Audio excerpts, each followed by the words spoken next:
برای یه بارم که شده زرشک پلو با مرغ این مدلی درست کن. مطمئنم از خوردنش سیر نمیشی و در عرض 20 دقیقه آماده میشه. مخصوصا روزایی که مهمون سرزده اومده برات یا شاغلی و دنبال غذاهای فوری میگردی. این برای توه. حتما امتحانش کن. سلام، به کانال آشپزی گذری خوش اومدی. 2 عدد پیاز و خلالی خرد میکنی. روز خوبی داشته باشید. تا آخر ویدیو همراه ما باشید. از کدوم شهر کشور ما رو دنبال میکنید؟ خوشحال میشیم برامون بنویسید از کجا همراهمون هستید. این روش پخت زرشک پلو با مرغ خیلی آسون و سریع آماده میشه و خیلی خوشمزه است. خب بریم پیازامون رو سرخ کنیم.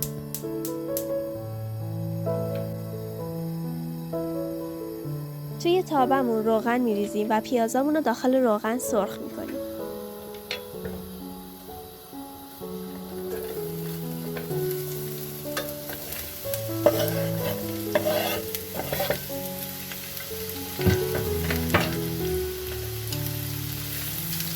تا پیازامون سرخ بشه سینه مرغمون رو ریز خورد میکنیم.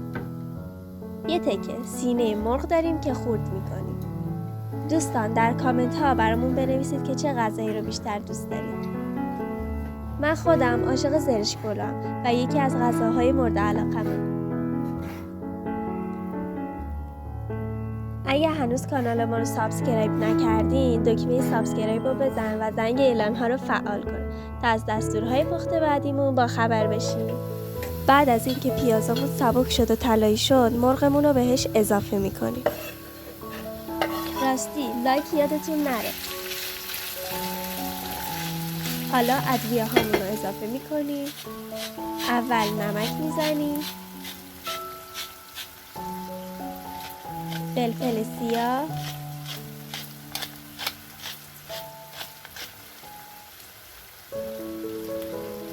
فلفل قرمز،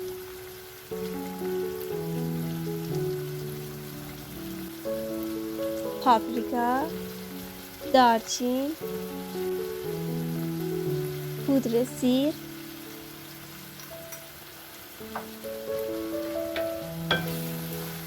یکم تفت میدیم. حالا زعفرون دم کرده هم اضافه میکنیم و مخلوط میکنیم. این ادویه ها هم غذامون رو خوشبو میکنه هم طعم عالی خوبی به غذامون میده. بعد از اینکه کمی تفت دادیم یه استکان آب میریزیم، دروش میذاریم 20 دقیقه زمان میدیم تا بپزه. داخل این فرصت برنجمون رو میپزیم.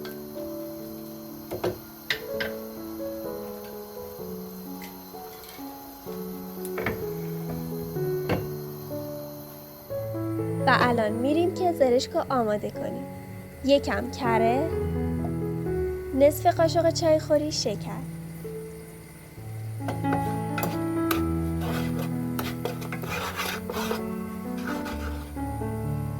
و زرشکمون رو که چند دقیقه داخل آب خیس دادیم بهش اضافه میکنیم و یکم تفت میدیم.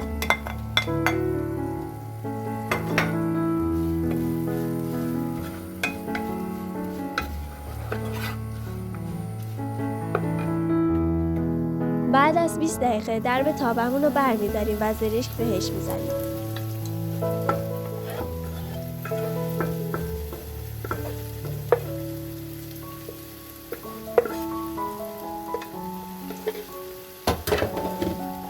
مخلوط میکنیم و تمام. حتما امتحانش کنید که مطمئنم عاشقش میشین.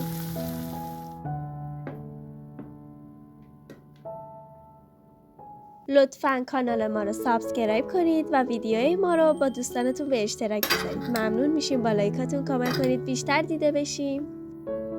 ممنون که همراهمون بودین. نوش جانتون.